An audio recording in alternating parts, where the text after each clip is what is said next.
What's going on, everyone? According to Stephen A says Kyrie likely won't re-sign with the Nets. He will instead look to LA this upcoming offseason. This is exactly what Stephen A had to say about the situation. This is it. Burying a trade before the trading deadline. This is Kevin Durant, Kyrie Irving's last season together. They're not re-signing with Brooklyn. Kyrie's not re-signing with Brooklyn. He is trying to go to Los Angeles. That's what he was trying to do over the summer. That's what he's trying to do now. He knows that he's got to get through this season. Whether they win or lose, Kyrie is pretty much gone. Now, granted, it's Stephen A. Smith, kind of take it for what you may.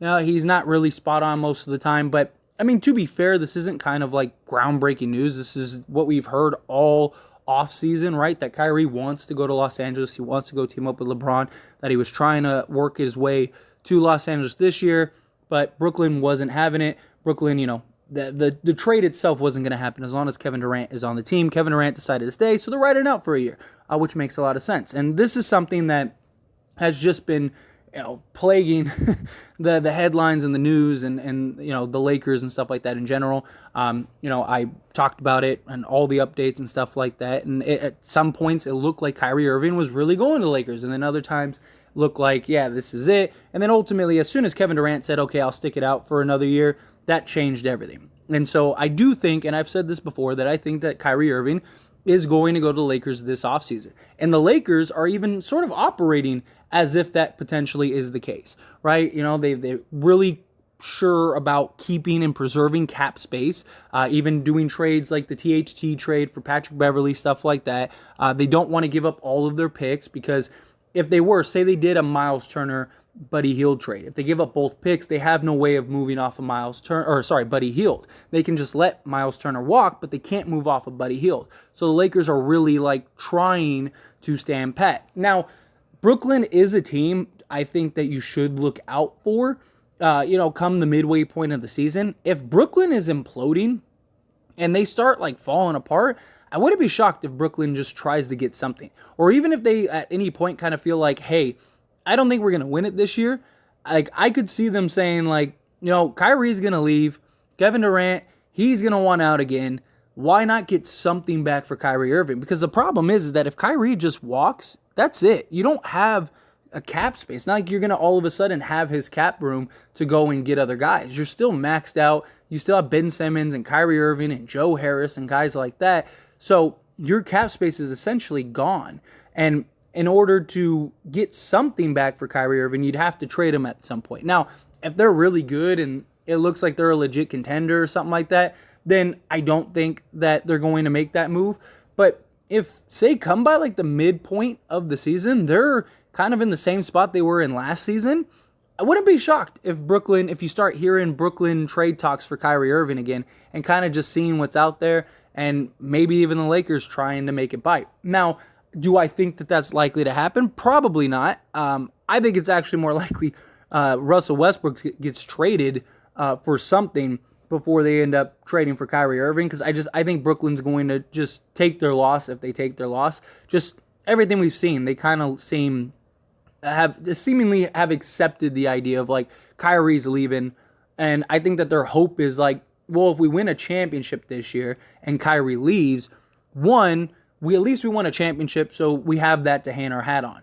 If we do win a championship, maybe he also stays, and then Kevin Durant stays, and then all is right in the world because winning solves everything. So I think Brooklyn's kind of hoping, and this is what Stephen A said is exactly the same thing I was saying, a month or so ago, where I was saying I really believe the Brooklyn Nets have one shot here. I really think that they have one shot. And look, I don't know for certain. I don't know anything. It's just based on what I've observed and all the information that's out there. Now, could that information be wrong or kind of misconstrued or whatever? Of course. Who knows?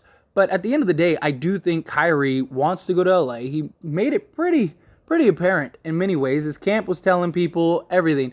And I just think unless something crazy happens or the Lakers end up pulling the trigger on a trade that affects Kyrie going to the Lakers, although maybe they could work out a sign and trade at some point, something like that, So let's say they do get Buddy Hield and Miles Turner. Maybe you could swap, Miles Turner and something for Kyrie Irving.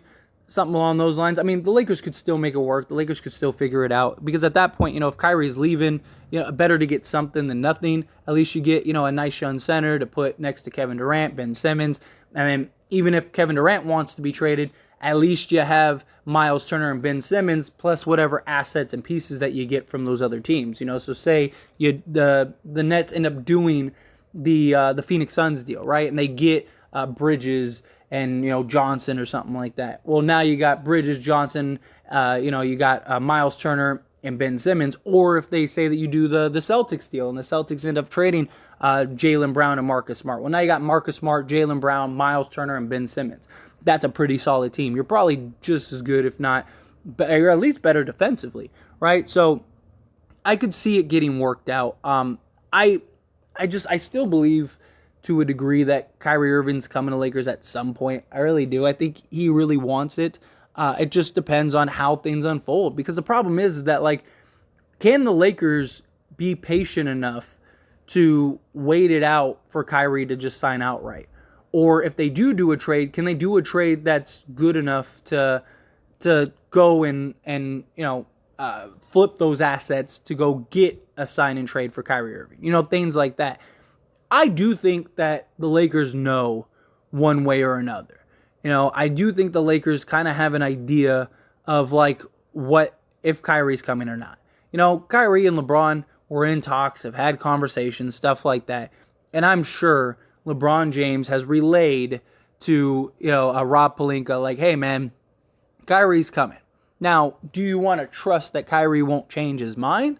That's a big concern also, right? Because Kyrie changes his mind more than the weather changes, right? So it's every other day, who knows what Kyrie Irving's thinking or wants to do or things like that, and he is home. If they win a championship this season, does Kyrie say, hey, I won a championship at home, I proved it, I proved I could do it without LeBron, do I really want to go back to LeBron, that kind of thing? Or, guess you can make the argument the other way, where it's I've proved I can win with LeBron and I proved I can win without LeBron, so, maybe I go back with LeBron, try to win some more because Kevin Durant wants out. I think still, regardless, I think at the end of the day, it's going to be what happens with Kevin Durant.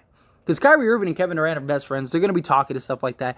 I've said before that I think Kevin Durant and Kyrie Irving decided to sit down and talk and say, hey, all right, let's write it out this year. There's not really any trades for me, and you're here for another year. I don't want to just abandon you and leave you. So I'll gut it out for a year. Let's go try to win a championship. I do think that conversation happened. And then, Kevin Durant went talk to Joe Tsai, and then they had their conversation. Kevin Durant's all right, look, I'll stick it out for another year, and we'll see what happens. That I do think is a real possibility. I think that is something that that Kyrie and Kevin Durant likely had those conversations that led to Kyrie sticking it out. And the thing is that, if, say, this offseason, Kevin Durant wants to stay, and he feels okay, we were right. Let's say they don't make it to the finals, but let's say they lose a tough 7 to Milwaukee or something, right? And they don't get blown out, but it's a tough loss. Maybe another toe on the line game again for Kevin Durant. It's just man, we're right there, another piece or two, and I think we can win a championship. Maybe they stick it out another year and try to see what happens, or say they make it to the finals, but they lose in the finals in a tough, 6 or 7. Maybe they look at it as okay, we got there. We can do this. Let's go get one more piece and we're there. Maybe if they win a championship, then I think, do they both want to leave?